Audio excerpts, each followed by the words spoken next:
Surat ગ્રામે એલસીબીએ 2.5 ton post ડોડાનો જથ્થો ઝડપ્યો. Rice ક્રેકર્સની આડોમાં post ડોડાનો જથ્થો છુપાવ્યો. એકની ધરપકડ, 2 વોન્ટેડ જાહેર કરાયા.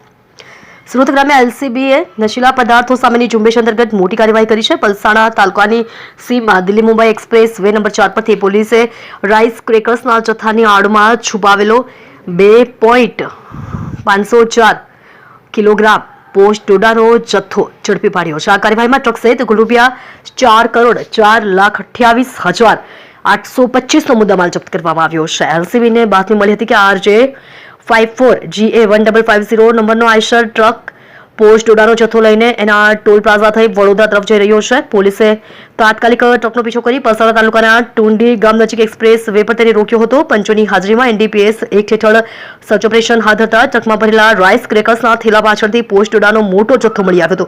પોલીસે ટ્રક ચાલક સુનિલ ભવરલાલ બિશ્નોઈ ઉંમર વર્ષ 40 રહે ચિલઢાણી પીપાડ જોધપુર રાજસ્થાનની ધરપકડ કરી છે. પ્રાથમિક તપાસમાં સામે આવ્યું છે કે આ જથ્થો મધ્યપ્રદેશના રતલામથી ભરાવી રાજસ્થાન લઈ જવાનો હતો. આ રેકેટમાં સંડોવાયેલા સુમેરરામ દેવારામ બિશ્નોઈ સહિત અન્ય 2 આરોપીઓને વોન્ટેડ જાહેર કરી તેમની શોધખોળ શરૂ કરવામાં આવી છે. પોલીસે આરોપી પાસેથી 2502.775 કિલોગ્રામ પોસ્ટ ડોડા કિંમત ₹3,75,41,625, એક આઈસર ટ્રક કિંમત ₹25,01,50, બેગ રાઈસ ક્રેકર્સ કિંમત ₹3,75,000, રોકડ ₹7,200 અને એક મોબાઈલ ફોન સહિત કુલ ₹4,04,28,825નો મુદ્દામાલ જપ્ત કર્યો છે. પ્રાથમિક તપાસમાં જાણવા મળ્યું છે કે ટ્રક ચાલકને આ જથ્થો પહોંચાડવા માટે ₹70,000 આપવાનું નક્કી થયું હતું.